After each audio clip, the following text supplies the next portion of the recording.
তাহলে বুঝতে হবে যে খুশির সংবাদ, নৈতিক পরাজয় হয়ে গেছে। এখন বাকি আছে ফিজিক্যালি বা মাঠ পর্যায়ে পরাজয়ের বিষয়টা।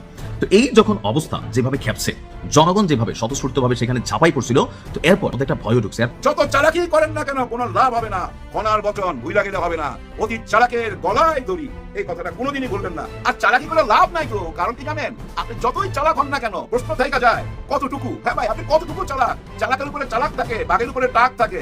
আমি এখন আপনাদের যা বলবো তা আপনারা বিশ্বাস করবেন কি, নাকি ভাববেন আজ আমি আপনাদেরকে কোনো গাঁজাখুরি গল্প শোনাতে এসেছি?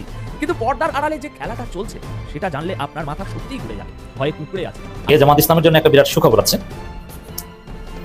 জামাত ইসলামের ইতিহাসের সেরা ফলাফল করবে, বিএনপি কঠিন পরিস্থিতি পড়বে, দুর্ভিক্ষ লেগে যেতে পারে দেশে, শিক্ষা প্রতিষ্ঠান বন্ধ হয়ে যাচ্ছে। জুলাই সনদ কিভাবে বাস্তবায়ন করা হবে সেটা নিয়ে সেই ঐক্যমত্য কমিশনে আলোচনা সমাপ্ত হয়েছে। সেই আলোচনার ফলাফল আজকে বিএনপি মানতে চায় না। মাননীয় স্পিকার, সংস্কারের বিষয়ের যে ঘোড়া, সেই ঘোড়া অনেক দূরে গিয়ে গেছে। সেই ঘোড়াকে এখন লাগাম পরানোর চেষ্টা করছে সরকার দলীয় সদস্যরা। মাননীয় স্পিকার, সংস্কার হইলে কেমন বাংলাদেশ হবে এটা মানুষ বুঝা ফেলাইছে, আর আপনারা বর্তমানে কেমন বাংলাদেশ চান সেটাও মানুষ বুঝা ফেলছে। আপনারা ওই আগের বাংলাদেশে ফেরত যাইতে পারবেন না। সালাউদ্দিন সাহেবই একমাত্র পথের কাঁটা, এই জুলাই গণ অভ্যুত্থানের একমাত্র পথের কাঁটা সালাউদ্দিন সাহেব। যদি রাজপথে নামেন তবে কি মুহূর্তের মধ্যেই তাসের ঘরের মতো ভেঙে পড়বে বর্তমান বিএনপি সরকার? আন্তর্জাতিক মহলের নজিরবিহীন চাপে কি ক্ষমতা ছাড়তে বাধ্য হবে তারা? জুলাই বিপ্লবের চেতনাকে হাইজ্যাক করে যারা আজ ক্ষমতার মসনদে বসেছেন, তাদের বিদায় ঘণ্টা কি তবে বাজতে শুরু করলো? জনাব তারেক রহমান কি নিজের সিদ্ধান্তে দেশ পরিচালনা করতে পারতেছেন, নাকি অন্য কারো কোথায় দেশ পরিচালনা করতে? আসসালামু আলাইকুম দর্শক, নতুন একটা নিউজে সবাইকে স্বাগতম। দর্শক, ভিডিওর শুরুতেই যে ভিডিওগুলোর অংশ বিশেষ আপনারা দেখেছেন, ভিডিওর অংশগুলো দেখেই বুঝতে পেরেছেন যে আজকের এই ভিডিওটি কতটুকু গুরুত্বপূর্ণ এবং আকর্ষণীয় হতে চলেছে। দর্শক, তাই সবাইকে বলবো ধৈর্য সহকারে আজকের এই ভিডিওগুলো দেখতে হবে আপনাদের, তাহলে সবকিছু জানতে পারবেন বা বুঝতে পারবেন। তো চলুন কথা না বাড়াই ভিডিওগুলো দেখে আসি। দাঁড়ান, যারা এখন পর্যন্ত আমাদের এই চ্যানেলটি সাবস্ক্রাইব করেন, প্রতিনিয়ত এ ধরনের গরম গরম খবরগুলো পেতে আমাদের চ্যানেলটি সাবস্ক্রাইব করে দিবেন। যারা করেছেন ধন্যবাদ। চলুন একটা লাইক দিয়ে বিস্তারিত সবগুলো ভিডিওর আলোচনাগুলো শুনে আসি। এপ্রিল, ঢাকা এক অদ্ভুত নিস্তব্ধতায় ঢাকা। কিন্তু এই নিস্তব্ধতা কি শান্তির, নাকি কোনো বড় ঝড়ের পূর্বাভাস?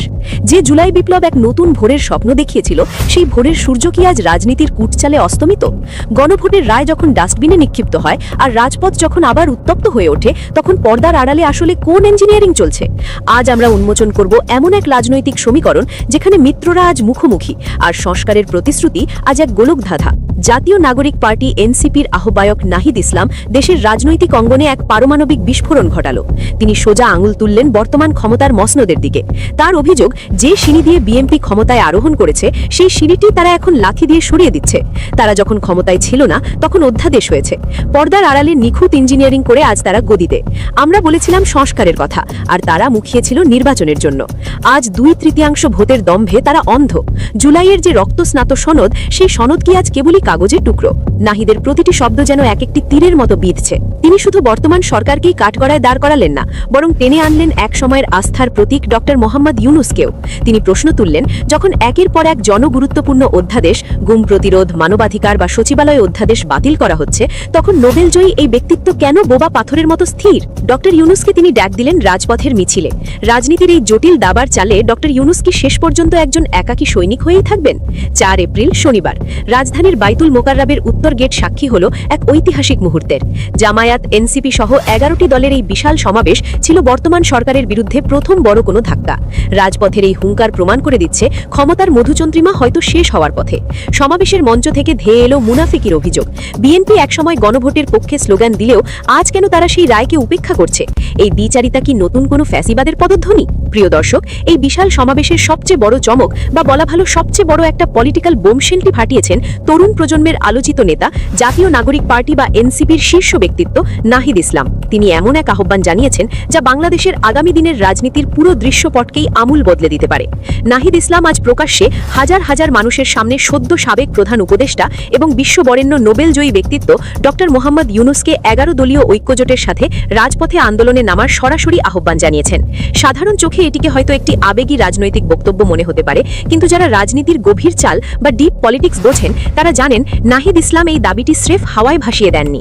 অত্যন্ত বিশ্বস্ত এবং উচ্চপদস্থ সূত্রগুলো নিশ্চিত করেছে যে নাহিদ জেনে শুনেই এবং একটি নির্দিষ্ট পাওয়ার সিগন্যাল পেয়েই এই দাবিটি রাজপথে তুলেছেন।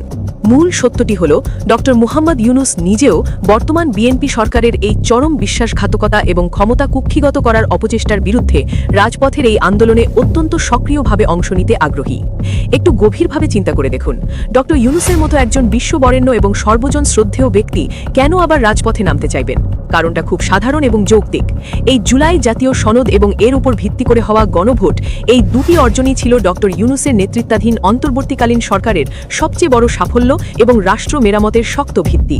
তিনি তার মেধা, আন্তর্জাতিক প্রভাব এবং সর্বজনীন গ্রহণযোগ্যতা কাজে লাগিয়ে দেশটাকে স্বৈরাচারের হাত থেকে টেনে তুলে একটি সুন্দর নির্বাচনের পথ তৈরি করেছিলেন। কিন্তু আজ যখন তিনি দেখছেন তার সেই তিলে তিলে গড়া ভিত্তিটি বর্তমান সরকার স্রেফ ক্ষমতার লোভে ধ্বংস করে দিচ্ছে, তখন তিনি আর চুপ করে থাকতে পারছেন না। ইতিমধ্যে অত্যন্ত নির্ভরযোগ্য আন্তর্জাতিক সূত্রগুলো থেকে জানা গেছে ডক্টর মুহাম্মদ ইউনুস বিশ্বের বিভিন্ন গুরুত্বপূর্ণ ফোরামে পশ্চিমা রাষ্ট্রপ্রধানদের সাথে এবং আন্তর্জাতিক মানবাধিকার সংস্থাগুলোর কাছে বিএনপির এই জুলাই সনদ লঙ্ঘনের বিষয়টি নিয়ে অত্যন্ত গুরুত্বের সাথে কথা বলেছেন। তিনি আন্তর্জাতিক সম্প্রদায়কে বোঝাতে সক্ষম হয়েছেন যে বাংলাদেশ যদি জুলাই সনদ এবং গণভোটের রায়কে সম্মান না করে তবে দেশটি আবারও একদলীয় স্বৈরাচারের অন্ধকারে হারিয়ে যাবে। আর এর পরপরই নাহিদ ইসলামের এই রাজপথে নামার আহ্বান প্রমাণ করে ডক্টর মুহাম্মদ ইউনুস আর শুধু ড্রয়িং রুমে বা আন্তর্জাতিক ফোরামে সীমাবদ্ধ থাকবেন না। বিএনপি যদি জুলাই সনদ এবং গণভোট না মানে তবে তিনি সরাসরি এদেশের সাধারণ মানুষ এবং তরুণদের সাথে নিয়ে রাজপথে নামবেন। একদিকে জামায়াতে ইসলামের রাজপথ কাঁপানো নিশ্চিদ্র সাংগঠনিক শক্তি, অন্যদিকে এনসিপির মতো তরুণদের অদম্য আবেগ, আর সবশেষে ডক্টর মুহাম্মদ ইউনুসের গ্লোবাল এবং মোরাল অথরিটি, এই তিনের সংমিশ্রণ ঘটলে তা এমন একটি রাজনৈতিক সুনামির সৃষ্টি করবে যার সামনে বর্তমান সরকারের 209 সিটের অহংকার খড়কুটোর মতো ভেসে যাবে। এই ষড়যন্ত্রের অন্ধকার অধ্যায়গুলো জানতে এবং দেশের প্রকৃত পরিস্থিতি সরাসরি দেখতে এখনই আমাদের channel news BD live subscribe করুন। বেল আইকনটি চেপে রাখুন, কারণ সত্যের প্রতিটি কণা আমরা খুঁড়ে বের করব। বিরোধী দলীয় নেতা ও জামায়াতে ইসলামীর আমির ডাক্তার শফিকুর রহমান আজ এক অন্যরূপী দার্শনিক। তার মতে জনগণের অধিকার হরণ করা কোনো ছোট অপরাধ নয়। তিনি সরকারের ভুল ধরিয়ে দেওয়াকে সহযোগিতা হিসেবে অভিহিত করলেও সেই সহযোগিতা প্রত্যাখ্যান করলে প্রতিরোধের ডাক দিতেও দ্বিধাবোধ করেননি। সংসদ নির্বাচন আর গণভোট দুটি ছিল জুলাইয়ের ফসল। একটিতে আপনারা সংখ্যাগরিষ্ঠতা পেয়েছেন ঠিকই, কিন্তু অন্যটিতে জনগণ রায় দিয়েছে সংস্কারের পক্ষে। 68.1% মানুষের রায়কে ডাস্টবিনে ছুঁড়ে ফেলে দিয়ে আপনারা কি নিজেদের 31 দফার ওয়াদাকেই অপমান করছেন না? তারিক রহমান সাহেব এবং সালাহুদ্দিন আহমেদ সাহেব যা চেয়েছিলেন ভোটের ফল বেরোতেই তা বদলে গেল কেন? এই ভেলকিবাজি জাতি দেখছে। ইসরায়েল যুক্তরাষ্ট্রের সংঘাতের অজুহাতে আজ বাংলাদেশের জ্বালানি তেলের ট্যাঙ্কি শূন্য। সরকার বলছে দেশ তেলের উপর ভাসছে, কিন্তু সাধারণ মানুষের হাহাকার বলছে ভিন্ন কথা। ডাক্তার শফিকুর রহমান কটাক্ষ করে বললেন, দেশ তেলের উপর ভাসছে না, ভাসছে শুধু তোষামোদকারীদের তৈলাক্ত বিবৃতিতে। আর এই সংকটের প্রথম বলি করা হয়েছে শিশুদের। ডিজিটাল শিক্ষার নামে তাদের মেরুদণ্ড ভেঙে দেওয়ার যে পায়তারা চলছে তার জবাব দিয়েছে চতুর্থ শ্রেণীর এক শিশু। রাজধানী ঢাকার রাজপথ আজ কোনো মিছিলের দখলে নয়, বরং এক স্থবির মহাকাব্যের সাক্ষী। কিলোমিটারের পর কিলোমিটার জুড়ে স্তব্ধ হয়ে আছে ইঞ্জিনের চাকা। মধ্যপ্রাচ্যের যুদ্ধকে ঢাল বানিয়ে যখন সাধারণ মানুষের পকেট কাটা হচ্ছে, তখন সরকারের তথাকথিত তৈলাক্ত বয়ান কি জনগণের ক্ষুধা মেটাতে পারছে? ডাক্তার শফিকুর রহমান যখন সংসদে দাঁড়িয়ে এই সংকটের ব্যবচ্ছেদ চাইলেন, তাকে উত্তর দেওয়া হলো এক অদ্ভুত অবজ্ঞায়। সরকারের দাবি বাংলাদেশ নাকি তেলের ওপর ভাসছে, কিন্তু বাস্তবতা হলো দেশ ভাসছে কেবল স্বার্থান্বেষী তোষামোদকারীদের তোষামোদিতে। অতীতের ইতিহাস বলে যারা অতিরিক্ত তেল মর্দন করেছে তারা নিজেরাই একসময় সেই তেলে পিছলে আছাড় খেয়েছে। কোমর ভেঙেছে অনেক অহংকারী ক্ষমতার। এই সংকটের প্রথম কোপ কি তবে জাতির মেরুদণ্ড তথা শিক্ষার ওপর পড়তে যাচ্ছে? চতুর্থ শ্রেণীর এক শিশুর তোলা প্রশ্নের উত্তর দেওয়ার সক্ষমতা কি আজ রাষ্ট্রের আছে? জামায়াত আমিরের কণ্ঠে শোনা গেল এক গভীর কষ্টের সুর। তিনি মনে করিয়ে দিলেন সংসদের সেই উত্তপ্ত তর্কের কথা। গণভোটের রায় যখন 68.1% মানুষের পক্ষে গেল, তখন প্রত্যাশা ছিল স্পিকার ঘোষণা করবেন জনগণের রায় শিরোধার্য। কিন্তু পরিবর্তে শোনা গেল এক ঠান্ডা কণ্ঠস্বর। এটি এখানেই সমাপ্ত করা হলো। সমাপ্তি নাকি এক নতুন ষড়যন্ত্রের শুরু? যে বিএনপি একসময় 31 দফার রঙিন স্বপ্ন দেখিয়েছিল, যে সালাহুদ্দিন আহমেদ সাহেব নিজেই গণভোটের প্রস্তাব দিয়েছিলেন, ভোটের ফল পাওয়ার পর তারা কেন গিরগিটির মতো রং বদলালেন? 2/3 ভোটের এই মেকানিজম কি তবে কেবলই ফ্যাসিবাদের পুনর্জন্মের জন্য? নাহিদ ইসলাম যখন বলেন জুলাই সনদ অনুযায়ী গণভোট হয়নি, তখন বুঝতে হবে ফাটলটা ঠিক কতটা গভীর। গুম হওয়া নেতাদের রক্ত মারিয়ে যারা ক্ষমতায় এলেন, তারাই আজ গুম বিরোধী অধ্যাদেশ বাতিলের খেলায় মেতেছেন। ডক্টর মোহাম্মদ ইউনুস যদি রাজপথে নামেন, তবে কি মুহূর্তের মধ্যেই তাসের ঘরের মতো ভেঙে পড়বে বর্তমান বিএনপি সরকার? আন্তর্জাতিক মহলের নজিরবিহীন চাপে কি ক্ষমতা ছাড়তে বাধ্য হবে তারা? জুলাই বিপ্লবের চেতনাকে হাইজ্যাক করে যারা আজ ক্ষমতার মসনদে বসেছেন, তাদের বিদায় ঘণ্টা কি তবে বাজতে শুরু করলো? দেশের রাজনৈতিক অঙ্গনে এখন কান পাতলেই শোনা যাচ্ছে এই একটাই ফিসফাস, যে গণভোট এবং জুলাই সনদের উপর ভিত্তি করে নতুন এক বাংলাদেশের স্বপ্ন দেখেছিল দেশের আপামর ছাত্র জনতা, সেই স্বপ্নকে ধূলিসাৎ করে দিয়ে বর্তমান বিএনপি সরকার যেন হাঁটতে শুরু করেছে অতীতের স্বৈরাচারদেরই দেখানো পথে। কিন্তু দেশের আপামর জনতা এবং দেশপ্রেমিক রাজনৈতিক দলগুলো কি এত সহজে সব মেনে নেবে? পরিস্থিতি যেদিকে এগোচ্ছে তাতে বর্তমান সরকারের সামনে এক ভয়াবহ অশনি সংকেত অপেক্ষা করছে। গণভোটের রায় এবং জুলাই সনদ বাস্তবায়নের দাবিতে দেশের রাজপথ এখন উত্তপ্ত। প্রথমবারের মতো রাজপথে নেমেছে 11 দলীয় জোট, আর এই জোটের একেবারে সামনে সারিতে থেকে নেতৃত্ব দিচ্ছে বাংলাদেশ জামায়াত ইসলামী। বাইতুল মোকাররমের উত্তর গেট থেকে শুরু হওয়া এই বিক্ষোভ যেন বর্তমান সরকারের ভিত নাড়িয়ে দিয়েছে। কিন্তু এই আন্দোলনের সবচেয়ে বড় চমক বা তুরুপের তাসটির সামনে এনেছেন এনসিপি এবং 11 দলের জোটসঙ্গী নেতা নাহিদ। তিনি সরাসরি এক সাহসী এবং যুগান্তকারী আহ্বান জানিয়েছেন। তিনি নোবেলজয়ী অর্থনীতিবিদ ডক্টর মোহাম্মদ ইউনূসকে এই বিএনপির বিরুদ্ধে রাজপথে নেমে আসার ডাক দিয়েছেন। আর এই একটি ডাকেই এখন বর্তমান সরকারের রাতের ঘুম হয়তো হারাম হয়ে গেছে। কেন ডক্টর ইউনূসকে রাজপথে নামার আহ্বান জানানো হলো এবং তিনি যদি সত্যি এই ডাকের সাড়া দেন তবে পরিস্থিতি কতটা ভয়াবহ হতে পারে? আসুন এই বিষয়টি একটু গভীরভাবে বিশ্লেষণ করি। আপনারা সবাই জানেন ডক্টর মোহাম্মদ ইউনূসের আন্তর্জাতিক গ্রহণযোগ্যতা ঠিক কতটা। বিশ্বের ক্ষমতাধর রাষ্ট্রগুলোর কাছে তিনি এক পরম শ্রদ্ধেয় ব্যক্তি। খুব ভালো করে জানেন যে দেশের অভ্যন্তরীণ আন্দোলনে যখন আন্তর্জাতিক সমর্থন যুক্ত হয় তখন কোনো সরকারই আর টিকতে পারে না। ডক্টর ইউনূস যদি 11 দলীয় জোটের এই যৌক্তিক দাবির সাথে একাত্মতা প্রকাশ করে রাজপথে নামেন তবে বিএনপি সরকার শুধু দেশীয় নয় বরং এক ভয়াবহ আন্তর্জাতিক চাপের মুখে পড়বে। বিশ্লেষকরা বলছে ডক্টর ইউনূস রাজপথে দাঁড়িয়ে জুলাই সনদ বাস্তবায়নের দাবি যদি জানায় আর সেই ছবি যদি আন্তর্জাতিক গণমাধ্যমে প্রচার হয়, আমেরিকা, ইউরোপিয়ান ইউনিয়ন থেকে শুরু করে মানবাধিকার সংস্থাগুলো মুহূর্তের মধ্যেই নড়ে চড়ে বসবে। পশ্চিমা বিশ্ব এখন থেকেই বর্তমান সরকারের নানা কর্মকাণ্ডের উপর তীক্ষ্ণ নজর রাখছে। ডক্টর ইউনূসের মতো একজন বিশ্ববরেণ্য ব্যক্তিত্ব যদি বলেন যে এই সরকার জনগণের ম্যান্ডেট চুরি করেছে তবে পশ্চিমা বিশ্ব কি চুপ করে বসে থাকবে? কখনোই না। তখন স্যাংশন বা নিষেধাজ্ঞার মতো খড়গ নেমে আসতে পারে, যা আমরা গত স্বৈরাচারী শাসন আমলে দেখেছি। বন্ধ হয়ে যেতে পারে বৈদেশিক ঋণ ও সাহায্য। আন্তর্জাতিকভাবে সম্পূর্ণ একঘরে হয়ে পড়তে পারে বর্তমান বিএনপি সরকার। আর এই কূটনৈতিক ও অর্থনৈতিক চাপের মুখে পড়ে ক্ষমতা ছেড়ে পালানো ছাড়া তাদের আর কোনো উপায় থাকবে না। দেশীয় এবং আন্তর্জাতিক রাজনীতির এমন সব গভীর বিশ্লেষণ, অজানা তথ্য এবং বস্তুনিষ্ঠ খবর সবার আগে পেতে গল্প নিউজ চ্যানেলটি এখনই সাবস্ক্রাইব করুন। আপনাদের সমর্থনই আমাদের সত্য বলার সাহস যোগায়। এবার আসুন দেখি দেশের ভেতরে বর্তমান সরকার কতটা চরম ব্যর্থতার পরিচয় দিচ্ছে এবং কেন তাদের বিরুদ্ধে এই গণবিস্ফোরণ তৈরি হচ্ছে। একটি দেশ কিভাবে পরিচালিত হবে, সংস্কারের রূপরেখা কেমন হবে তা নিয়ে জনগণের মতামত নেওয়া হয়েছিল। সেই গণভোটে দেশের 68.1% মানুষ সুস্পষ্টভাবে সংস্কারের পক্ষে রায় দিয়েছে। কিন্তু অত্যন্ত আশ্চর্যের বিষয় হলো বর্তমান বিএনপি সরকার সেই রায়কে সম্পূর্ণ পাশ কাটিয়ে জনগণের ম্যান্ডেটকে চুরি করে নিজেদের মতো করে একটি সরকার গঠন করছে। তারা নির্লজ্জের মতো দাবি করছে যে তাদের পক্ষে নাকি 51% মানুষের সমর্থন রয়েছে, অথচ জনগণের প্রকৃত রায় ছিল সম্পূর্ণ ভিন্ন। সরকারের এই নির্লজ্জ মিথ্যাচার এবং জালিয়াতির প্রতিবাদেই আজ ফুঁসে উঠেছে 11 দলীয় জোট। জামায়াত নেতারা সংসদে দাঁড়িয়ে জনগণের হয়ে কথা বলেছেন। পয়েন্ট অব অর্ডারে দাঁড়িয়ে তার স্পিকারের কাছে নোটিশ দিয়েছিলেন এই গণভোটের রায়কে আইনি বৈধতা দেওয়ার জন্য।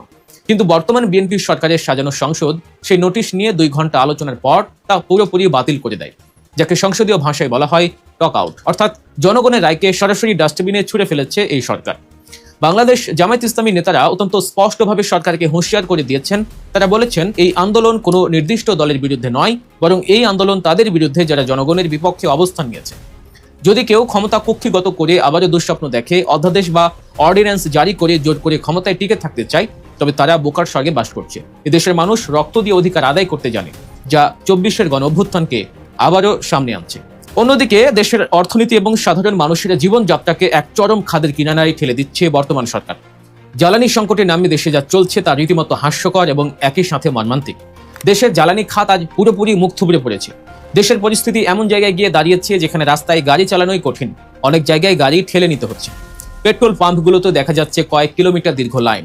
সাধারণ মানুষ ঘন্টার পর ঘন্টা অপেক্ষা করছে শুধু একটু জ্বালানির জন্য। কিন্তু এই সরকারের মন্ত্রীরা বলছে দেশে নাকি কোনো জ্বালানি সংকটই নেই। তাদের মুখের কথা এবং বাস্তবতা কতটা আকাশ পাতাল পার্থক্য তা সবাই দেখছে। নির্বাচনের আগে বলা হয়েছিল সবার আগে বাংলাদেশ, কিন্তু এখন প্রশ্ন উঠছে এই কষ্টের সময় সেই প্রতিশ্রুতির বাস্তবতা কথায়। সরকারের পক্ষ থেকে বলা হয়েছে সকাল 9টা থেকে 6টা পর্যন্ত দোকানপাট খোলা থাকবে, তারপর সব বন্ধ, কারণ জ্বালানি সাশ্রয়। অন্যদিকে দেশে আবারও বাড়ছে হামির প্রকোপ, শিশুরা ঝুঁকির মধ্যে পড়ছে, যা আরও উদ্বেগজনক। এ পর্যন্ত 95 জন শিশু অকালেই প্রাণ হারিয়েছে। এমন এক পরিস্থিতিতে মানুষ যখন প্রতিদিন সংগ্রাম করছে, তখন যদি শোনা যায় রাষ্ট্রের সর্বোচ্চ পর্যায়ের কেউ ব্যক্তিগত বিনোদনে ব্যস্ত, তখন স্বাভাবিকভাবেই মানুষের মনে প্রশ্ন জাগে, নেতৃত্বের এই মুহূর্তে সবচেয়ে গুরুত্বপূর্ণ দায়িত্বটা কি হওয়া উচিত? জনগণের ট্যাক্সের টাকায় এই চরম বিলাসিতা আর অন্যদিকে সাধারণ মানুষের এই হাহাকার, এটাই কি ছিল জুলাই বিপ্লবের উদ্দেশ্য? সবচেয়ে ভয়াবহ বিষয় হলো, নিজেদের এই চরম অর্থনৈতিক ব্যর্থতা ঢাকতে সরকার দেশের ভবিষ্যৎ প্রজন্মের শিক্ষা ব্যবস্থার উপর কোপ মেরেছে। সরকার ঘোষণা দিয়েছে জ্বালানি সাশ্রয়ের জন্য সপ্তাহে 3 দিন স্কুল বন্ধ রেখে অনলাইনে ক্লাস করাবে। এর চেয়ে অমানবিক এবং হাস্যকর সিদ্ধান্ত আর কি হতে পারে? একটা ক্লাসরুমে যেখানে 50 থেকে 60 জন বাচ্চা একটা ফ্যানের নিচে বসে পড়াশোনা করতে পারে, সেখানে তাদের সবাইকে বাড়িতে পাঠিয়ে দিলে প্রতিটি বাড়িতে আলাদা ফ্যান চলবে, আলাদা বিদ্যুৎ খরচ হবে। এতে কি সত্যি এনার্জি সেভ হবে? জামায়াত নেতারা অত্যন্ত যৌক্তিকভাবে এই প্রশ্ন তুলেছেন যে রাষ্ট্রের সবকিছু যদি অচল হয়েও যায়, তবুও সবার শেষে গিয়ে কোপ করা উচিত শিক্ষা ব্যবস্থায়। কিন্তু এই সরকার সবার আগে শিশুদের স্কুলে বন্ধ করে দিয়ে মূলত দেশের ভবিষ্যৎকে ধ্বংস করার এক গভীর ষড়যন্ত্রে লিপ্ত হয়েছে, এমনটাই দাবি করছে জামায়াত নেতারা। দেশের মানুষ বুঝতে পারছে যে তারা যেই ফ্যাসিবাদকে হটিয়েছিল, বর্তমান বিএনপি সরকার ঠিক একই রূপে আবির্ভূত হয়েছে। এই কারণেই আজ রাজপথের আন্দোলনে নতুন মাত্রা যোগ হয়েছে। এনসিপি নেতা নাহিদ যখন ডক্টর ইউনূসকে রাজপথে নামার ডাক দেন, তখন বুঝতে হবে এই আন্দোলন আর শুধু রাজনৈতিক দলের গণ্ডিতে সীমাবদ্ধ নেই, এটি এখন পুরো দেশের মানুষের টিকে থাকার লড়াইয়ে পরিণত হয়েছে। ডক্টর ইউনূস যদি এই ডাকে সাড়া দেন, তবে তা হবে বর্তমান সরকারের কফিনে শেষ পেরেক। বাংলাদেশ জামায়াত ইসলামী এবং তাদের নেতৃত্বাধীন 11 দলীয় জোট প্রমাণ করে দিয়েছে যে জনগণের অধিকার আদায় না হওয়া পর্যন্ত তারা রাজপথ ছাড়বে না। সংসদে যেমন তারা জনগণের অধিকারের কথা বলে প্রতিবাদ করেছেন, রাজপথেও ঠিক তেমনই ভাবে শেষ পর্যন্ত তারা লড়ে যাবে। বর্তমান সরকার যদি অবিলম্বে জনগণের গণভোটের রায় মেনে না নেয় এবং জুলাই সনদ বাস্তবায়ন না করে, তবে দেশীয় আন্তর্জাতিক চাপের মুখে তাদের পতন হতে পারে অত্যন্ত মর্মান্তিক। শ্রোতা, আশা করি সবগুলো ভিডিও দেখেছেন এবং সকল বিশ্লেষকদের বিশ্লেষণগুলো মনোযোগ সহকারে শুনেছেন। তো প্রত্যেকটি বিশ্লেষকদের বিশ্লেষণ শোনার পরে আপনারা কি জানলেন, বুঝলেন? আপনাদের মূল্যবান মতামতটা ভিডিওর কমেন্ট বক্সে জানিয়ে দিন। আর হ্যাঁ, পারলে ভিডিওটি শেয়ার করুন। যারা এখন পর্যন্ত আমাদের এই চ্যানেলটি সাবস্ক্রাইব করেনি, প্রতিনিয়ত এই ধরনের গরম গরম খবরগুলো পেতে আমাদের চ্যানেলটি সাবস্ক্রাইব করে আমাদের সাথে থাকুন। ইতিমধ্যে যারা অলরেডি সাবস্ক্রাইব করে দিয়েছেন, সবাইকে অসংখ্য ধন্যবাদ জানিয়ে ভিডিওটি এখানে শেষ করছি। ভালো থাকবেন সবাই, আল্লাহ হাফেজ।